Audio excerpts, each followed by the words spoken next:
Welcome to my channel. Subscribe, listen, and enjoy my stories every day. The airport was bustling as I navigated through the maze of terminals, my briefcase bumping against my leg with each hurried step. It had been a grueling week in Denver, and the moment I landed back in San Francisco, I was eager to collapse into my own bed. My business trip had wrapped up ahead of schedule, and I couldn't wait to surprise Emily. She'd been less than thrilled about my extended absence, but I hoped a bit of spontaneity might rekindle the warmth between us.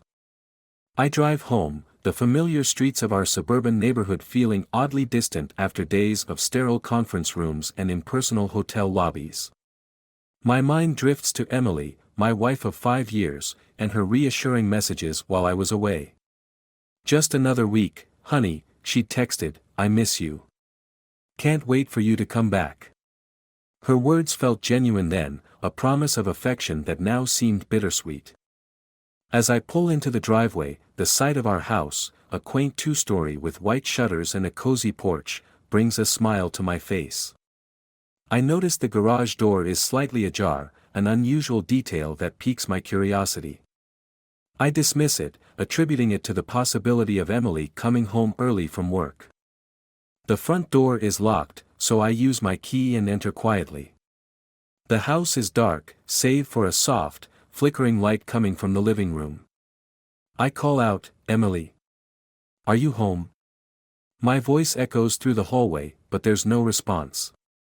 I shrug it off, thinking she might be in the kitchen or upstairs. As I round the corner into the living room, my breath catches in my throat.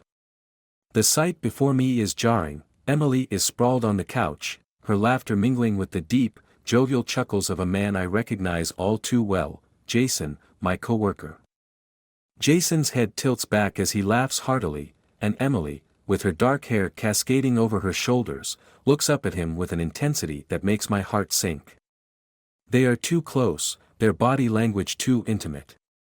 I can see the remnants of a bottle of wine on the coffee table, and the remnants of what was once an innocent evening have turned into something decidedly more inappropriate. My stomach churns as the reality of the scene sinks in. I can't believe my eyes.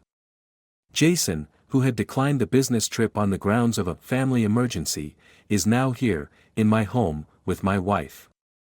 I stand frozen, a spectator to the betrayal unfolding before me. The room feels suffocating, and I have to force myself to breathe. "Hey, what's going on here?" My voice breaks the spell, harsh and jagged.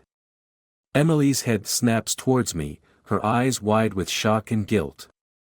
Jason, meanwhile, straightens up, his face a mask of forced nonchalance. "John!"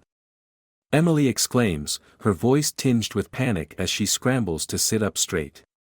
I didn't expect you back so soon." Jason shifts uncomfortably, trying to mask his nervousness with a strained grin. "John, man, I didn't know you were coming back. We were just..." "Just what, Jason?" I interrupt, my tone colder than I intended. "Were you just here for the wine, or did you have other plans?" Emily stands up, her face flushed. "John, please. This isn't what it looks like." "Oh really?" "Because it looks like you're having a great time with someone who had better things to do while I was away. Should I be grateful for the early return or just devastated?" The silence that follows is heavy, punctuated only by the sound of my own racing heartbeat. Emily opens her mouth to speak, but no words come out. Her eyes dart between me and Jason, who is now shifting his weight from one foot to the other, clearly uncomfortable. "I need to think," I say finally, my voice firm. "I'm not sure what I'm going to do yet, but this is unacceptable." I turn and walk out, feeling the weight of their eyes on my back. The drive to a nearby park is a blur, my mind racing with a mixture of anger and disbelief. The betrayal is so raw, so profound that it feels like a physical blow.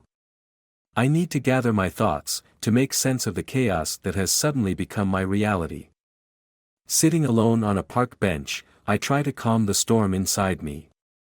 A plan begins to take shape, a plan for revenge that, although clouded by my anger, feels increasingly justified.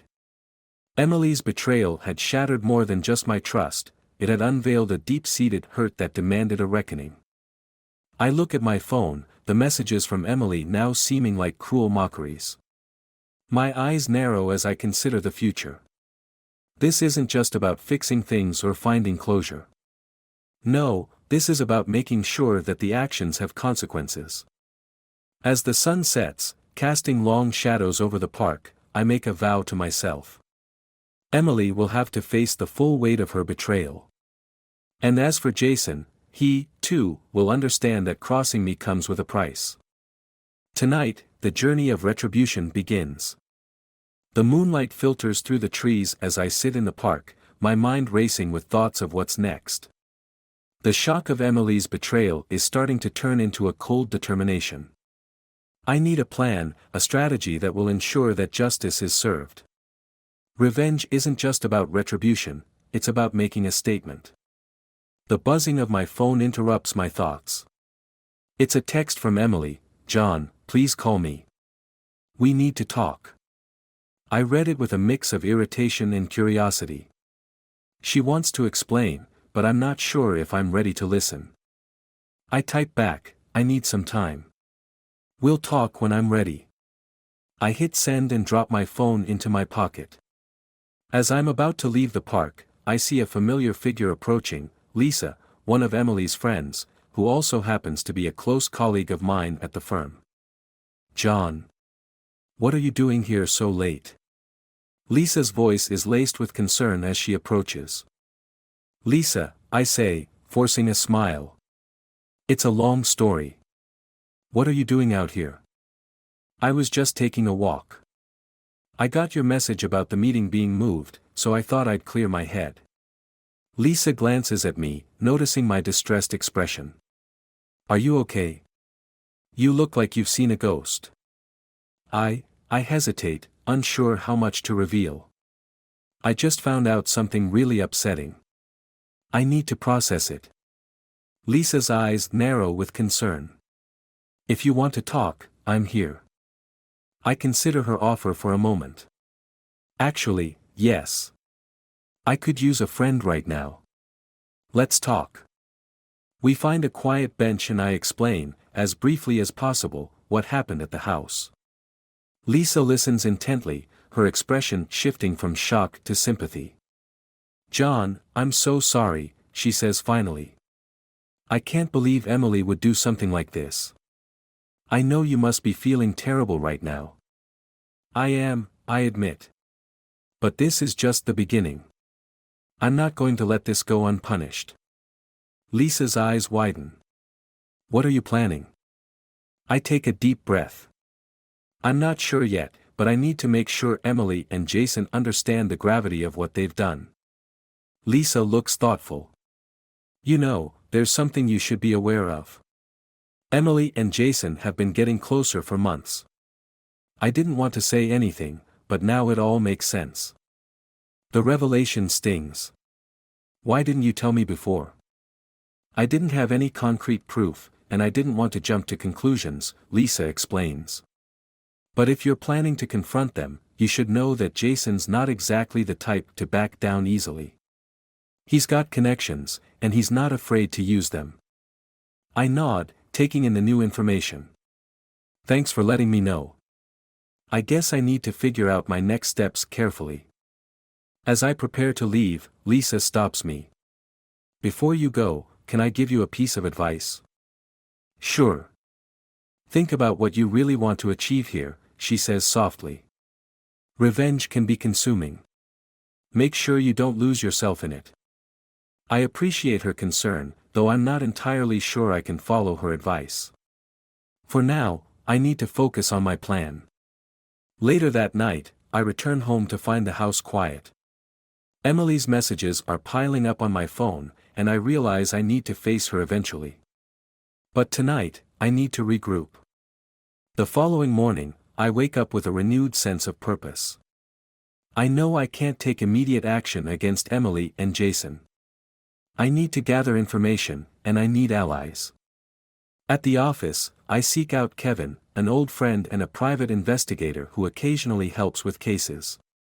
Kevin is in his mid-40s, with a grizzled look and a sharp mind that never fails to impress me. I catch him in the break room, sipping coffee. "Kevin," I say, "I need your help with something personal." He looks up, intrigued. "John, you know I'm here for you. What's going on?" I explain the situation as briefly as possible, emphasizing my need for discretion. Kevin listens carefully, nodding along. "This is serious," he says once I've finished. "But I think I can help. I'll start by gathering more information on Jason and see what I can find out." "Thanks, Kevin. I appreciate it," I say, feeling a small sense of relief. As I return to my desk, my phone buzzes with a new message. It's from Emily. "Please, John. I'm at the cafe we always go to. Can we talk?" I debate whether to go. A part of me wants to confront her, but another part of me wants to wait until I have a clearer picture of the situation. In the end, I decide to see her, but on my terms. I arrive at the cafe, finding Emily already seated at a corner table, her hands clasped anxiously. She looks up as I approach, her eyes red and swollen. "John," she starts, her voice trembling. "I'm so sorry. I didn't mean for any of this to happen." I sit down across from her, my expression stern. "I'm listening. Explain to me why this happened and why I shouldn't consider this the end." Emily takes a deep breath, her eyes brimming with tears. "It started as a mistake. I didn't mean for it to escalate like this. But I've been feeling so distant from you lately. Jason was just someone who seemed to understand me. You're telling me you chose him over our marriage because you felt distant?" I ask, my voice strained with disbelief. "It wasn't just about that," Emily insists.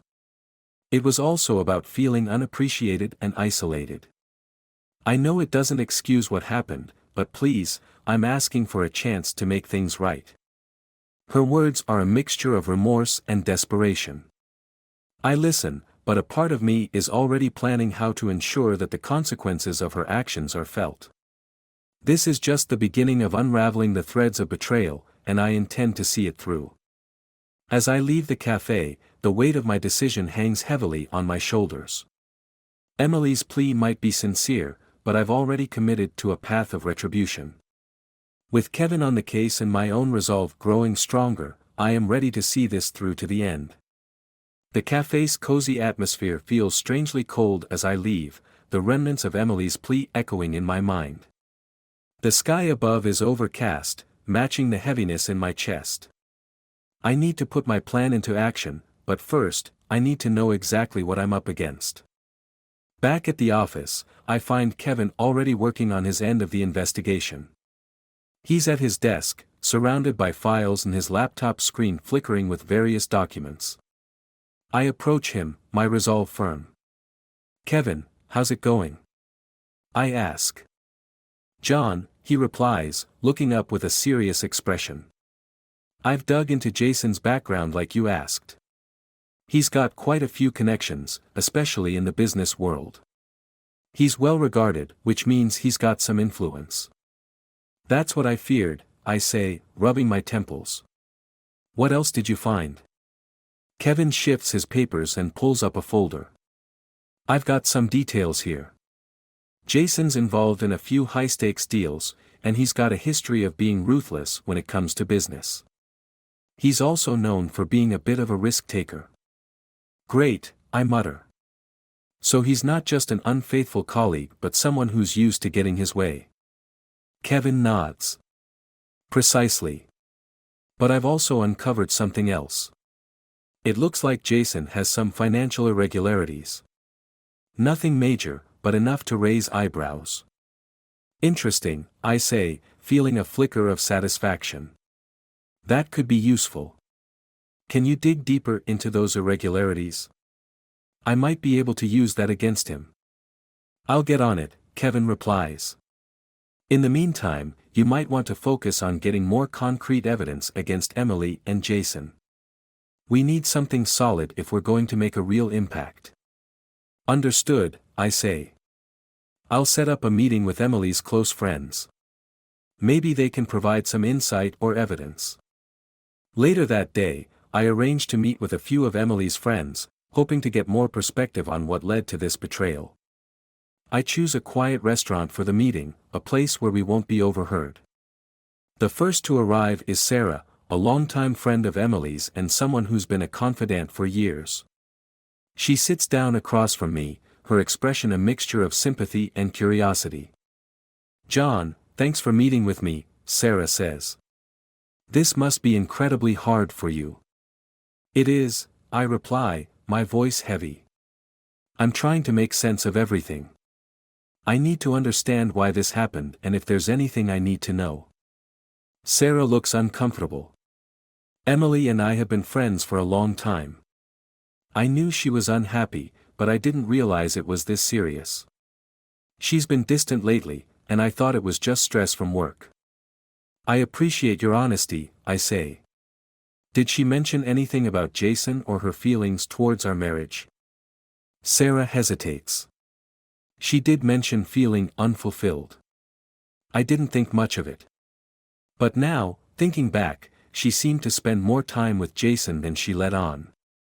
"Do you know of any specific instances or details?" I ask, my mind racing. Sarah shakes her head. "Not specifics, but I remember her talking about how Jason was always there for her. I assumed it was just friendly support." "Thank you, Sarah," I say. "I need to gather as much information as I can. If you think of anything else, let me know." As Sarah leaves, another friend, Mark, arrives. He's a more recent addition to Emily's circle, but he's known for his keen observational skills. "Mark," I greet him, shaking his hand. "I need your help with something." Mark sits down, his expression thoughtful. "What's up?"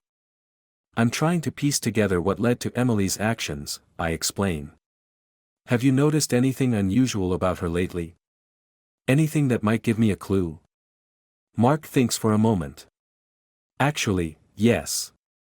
A few weeks ago, Emily seemed unusually preoccupied. She mentioned having some personal issues but never went into detail. I also noticed that Jason was often around during that time." I nod, taking mental notes. "Did she ever mention having problems with finances or anything that might have been a stressor?" Mark frowns. "Not directly, but she did seem anxious. Maybe it was related to what's been going on with Jason."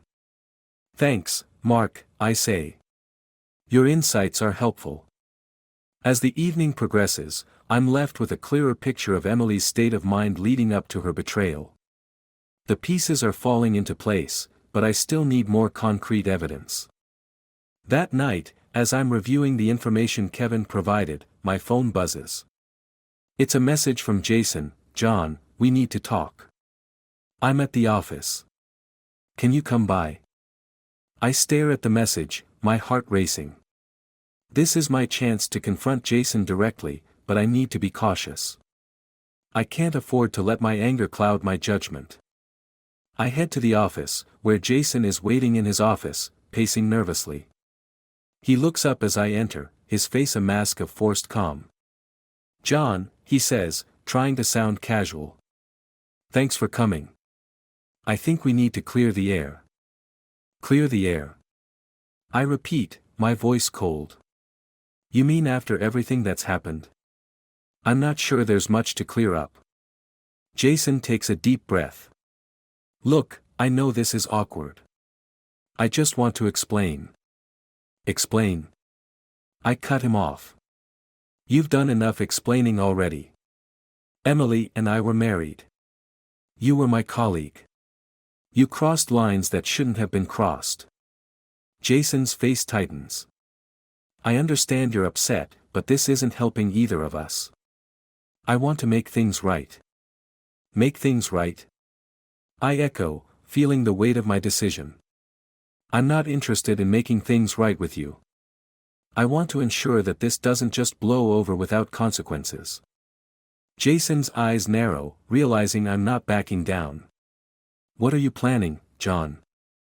I don't answer immediately, letting the silence stretch between us. You'll find out soon enough, I say, turning on my heel and leaving the office. As I drive home, my mind is a whirl of strategies and possibilities. The confrontation with Jason has only strengthened my resolve. With Kevin working on Jason's financial irregularities and Emily's friends providing insights, I have the tools I need to move forward. The storm is gathering, and I'm ready to face whatever comes next.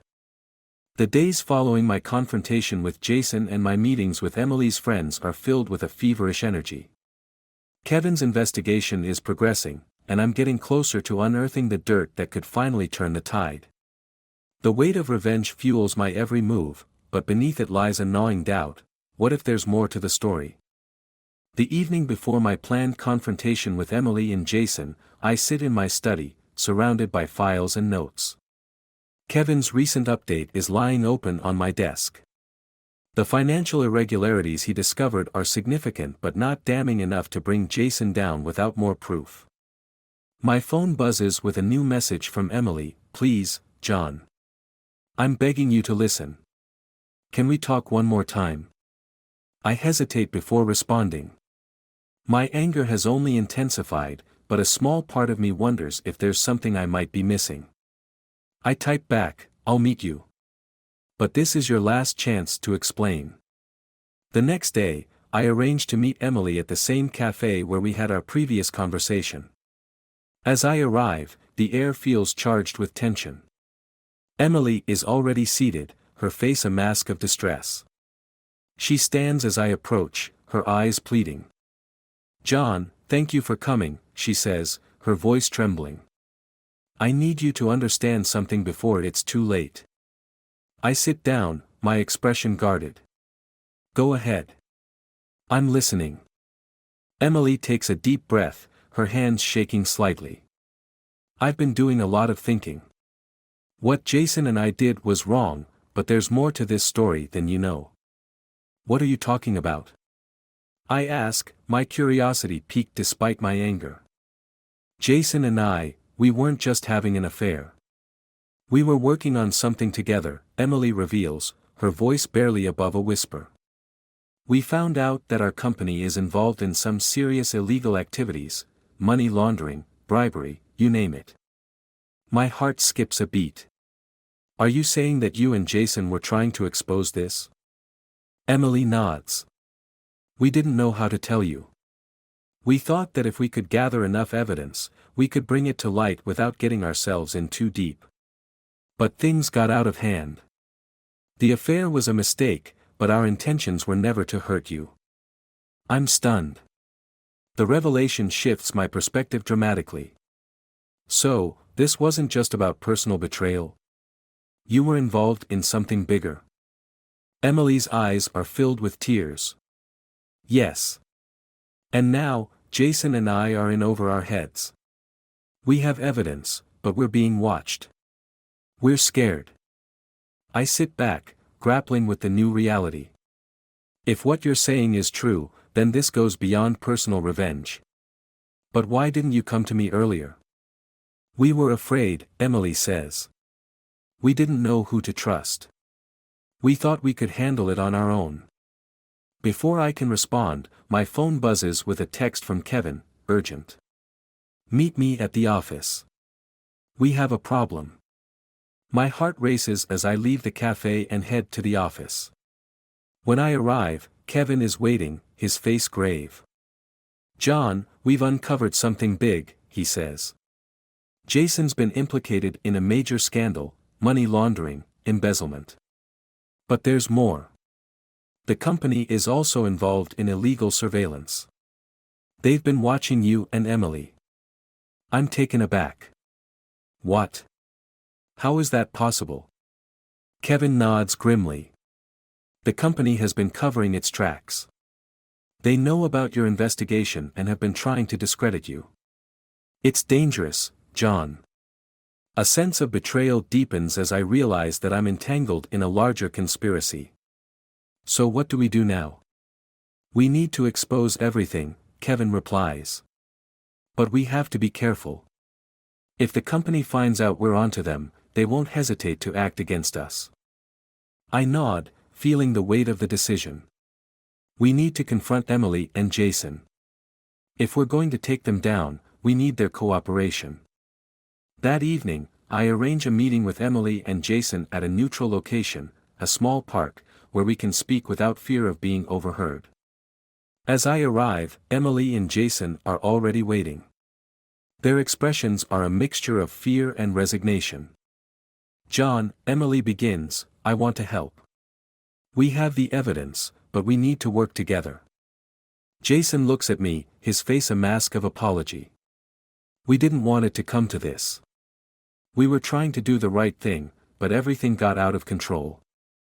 I study them, feeling a mixture of anger and grudging respect. "All right, I'll work with you. But if we're doing this, we're all in it together. No more secrets." Emily nods. "Agreed." Over the next few days, we gather evidence, compile documents, and prepare our case. The process is intense, fraught with danger, but also with a growing sense of purpose. We manage to expose the company's illegal activities to the authorities, leading to a major investigation and the eventual downfall of those responsible. As the dust settles, the personal fallout becomes unavoidable. Emily and Jason's betrayal has left scars that can't be easily healed. Although we succeeded in bringing the truth to light, the cost is high. Emily and I sit down one last time, this time in a quiet room away from prying eyes. "John, I'm so sorry for everything," Emily says, tears streaming down her face. "I know this can't fix what's happened." I look at her, feeling a profound sense of finality. "Emily, you've done what you could, but the damage is done. I appreciate your efforts, but we've both lost too much." "I understand," Emily says quietly. "I just hope you find peace." As I walk away, I realize that the path to closure is not about forgiveness but about accepting the reality of what's happened. The betrayal was deep, and while justice has been served, it's come at a personal cost. I part ways with Emily and Jason, knowing that the relationship is irreparably shattered. The truth has been exposed, but the emotional scars remain. It's time for me to move on, leaving behind the echoes of betrayal and the remnants of a life that once was. The journey has been tumultuous, filled with unexpected twists and revelations. But as I step into the future, I do so with a sense of resolve and a cautious optimism for what lies ahead.